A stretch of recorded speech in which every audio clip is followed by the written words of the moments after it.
नमस्कार दोस्तों,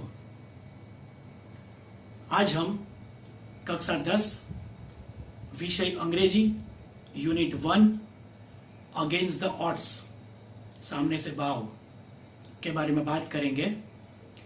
दोस्तों, इसका विस्तृत अर्थ अगर हम समझते हैं तो है मुसीबत में से रास्ता निकालना, मुसीबत का सामना करना। दोस्तों, हमें किसी भी मुसीबत का सामना बहुत ही हिम्मत से करना होगा। इसी विषय के ऊपर आधारित अलग अलग 3 अवसरों के बारे में इस यूनिट के अंदर बात बताई हुई है। दोस्तों, ये यूनिट सीखे इससे पहले इसमें जो ग्लोसरी दी है, मतलब मीनिंग्स, उसके बारे में थोड़ी जानकारी ले लेते हैं, जिससे कि ये यूनिट सीखने में हमें बहुत ही आसानी रहेगी। तो देखते हैं ग्लोसरी। ग्लोसरी यानी मीनिंग्स, हार्ड वर्ड्स। सबसे पहला शब्द है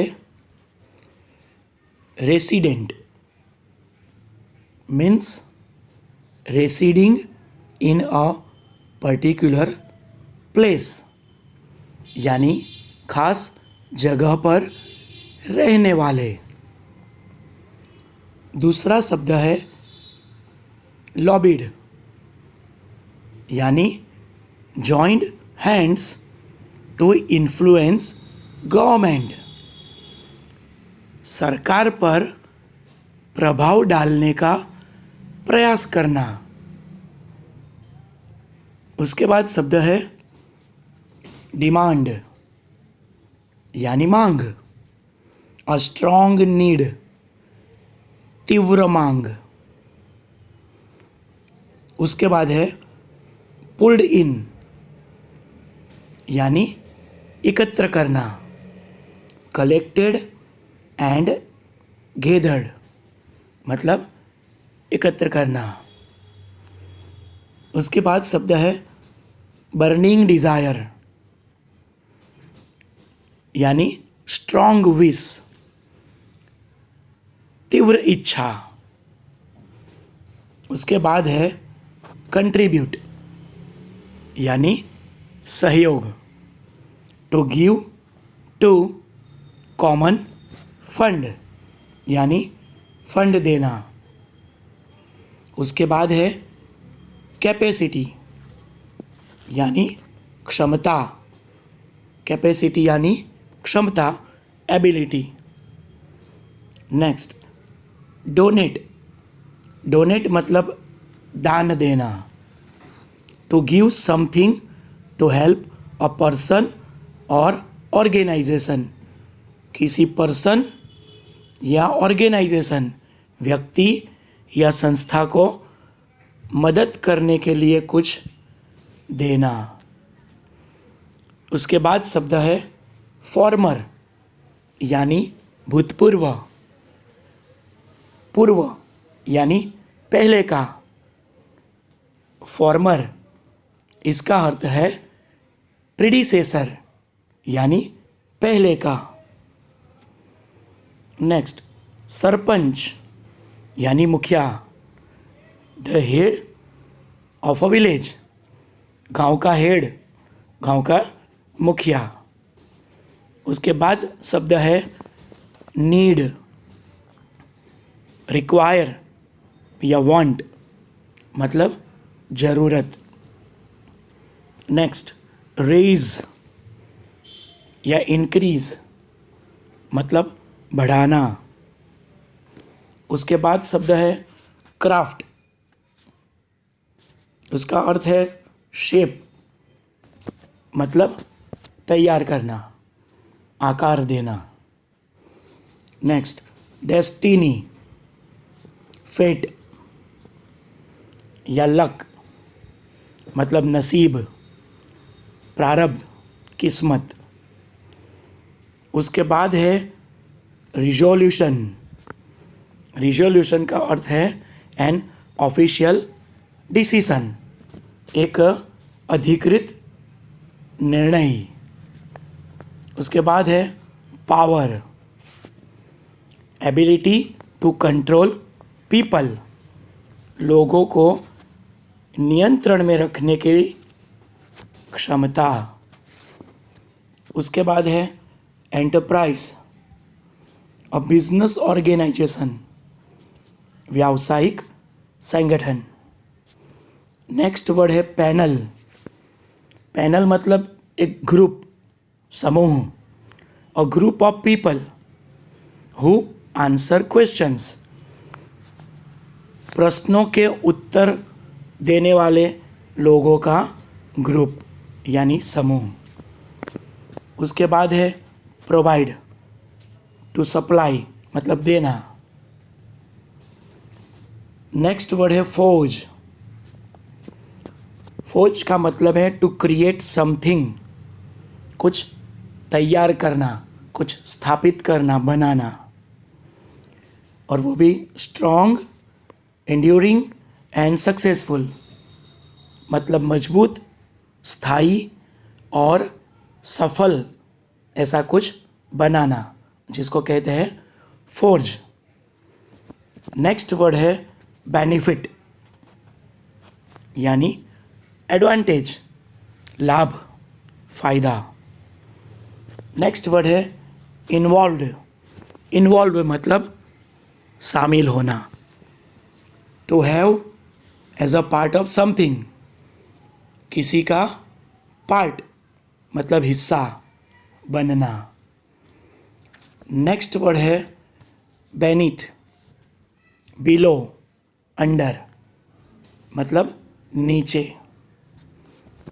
उसके बाद है स्कॉर्चिंग या बर्निंग, मतलब तीव्र गर्मी, जला दे ऐसी गर्मी, वेरी हॉट। नेक्स्ट वर्ड है स्टडी। स्टडी मतलब मजबूत, स्ट्रॉन्ग एंड हेल्दी, मजबूत या ताकतवर और स्वस्थ। नेक्स्ट वर्ड है रिक्रूटेड, मतलब हायर्ड, भाड़े पे रखना, किसी व्यक्ति को काम पे रखना। नेक्स्ट है रेफरेंस या सोर्स, मतलब स्रोत। उसके बाद है रिसेंटली। रिसेंटली मतलब हाल में, हाल ही में, प्रेजेंटली। उसके बाद है शेयर मतलब हिस्सा, और इसका मीनिंग है पार्टिसिपेट मतलब हिस्सा लेना। नेक्स्ट वर्ड है लॉन्च, स्टार्ट अ यूनिट, एक एकम शुरू करना। नेक्स्ट है एम्पावर। एम्पावर मतलब टू गिव पावर टू, किसी को शक्ति देना, ताकत देना या साथ देना। उसके बाद है काउंसिल। काउंसिल मतलब सलाह, एडवाइस गिवन टू समवन, किसी को सलाह देना। नेक्स्ट वर्ड है discreet, not likely to be seen और नोटिस्ड।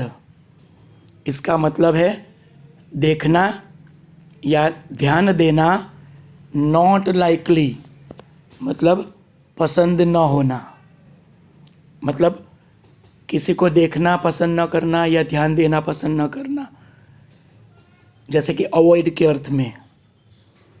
उसके बाद है डिस्प्यूट मतलब झगड़ा, क्वेरल। प्रोफेशनल मतलब व्यावसायिक। और एक शब्द है लैंडिंग या इश्यूइंग, और ब्रैकेट में लिखा हुआ है बुक्स, मतलब किताब आदि देना। नेक्स्ट वर्ड है squander, means waste time in foolish manner, मूर्खता भरी बात में वेस्ट टाइम मतलब समय व्यतीत करना। उसके बाद है क्लाइमेट, एटमॉस्फेयर वातावरण। उसके बाद है फॉर्म्यूलेट, मतलब to create by careful efforts, सावधानी पूर्वक प्रयास करके कुछ बनाना, तैयार करना। उसके बाद है बिकॉन, मतलब समवन और समथिंग दैट गाइड्स, कोई व्यक्ति या वस्तु को गाइड्स करना, मतलब मार्गदर्शन देना। और या तो गिव्स होप टू अदर्स, दूसरों को उम्मीद देना, जगाना। और एक शब्द है रूरल, मतलब रिलेटेड टू द विलेज, गांव से जुड़ा हुआ, गांव से संबंधित।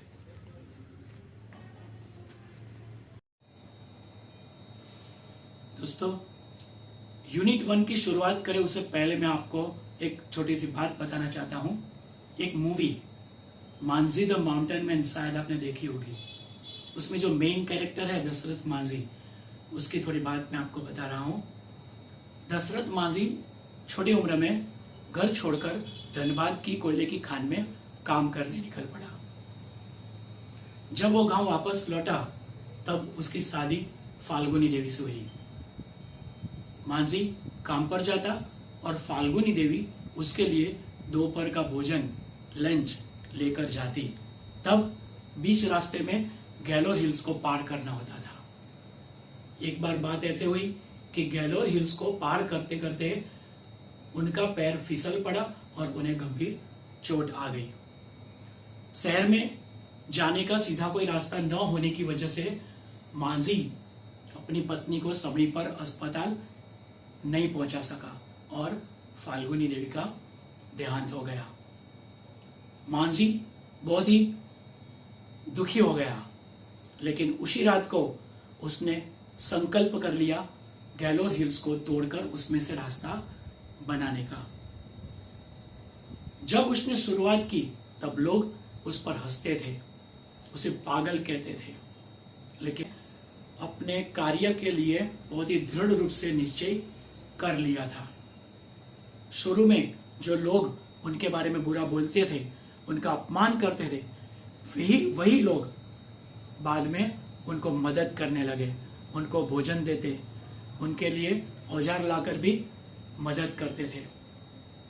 अंत में 22 साल की कड़ी मेहनत से मांझी ने 360 फीट लंबा, 25 फुट गहरा और 30 फुट चौड़ा पर्वत काट करके रास्ता बना लिया। लोग उसे माउंटेन मैन कहने लगे। बिहार सरकार ने भी वर्ष 2006 में पद्मश्री अवार्ड के लिए उनका नाम प्रस्ताव के रूप में रखा था। मांझी की रियल स्टोरी के ऊपर आधारित movie Manjhi the mountain man का जो एग्रीमेंट हुआ, उसके ऊपर अपने अंगूठे की मोहर लगाई तब मांझी बहुत ही बीमार था। माउंटेन मैन की अंतिम विधि बिहार सरकार ने करवाई। दोस्तों, यहां कहने का मतलब यह है कि किसी भी मुसीबत, कोई भी प्रकार की मुसीबत हो, हमें उसमें हिम्मत नहीं हारनी चाहिए, उसका डटकर सामना करना चाहिए। तो ऐसे ही विषय के ऊपर आधारित यूनिट के अंदर अलग अलग अवसर के बारे में बात है। उसमें से फर्स्ट टॉपिक हम सीखते हैं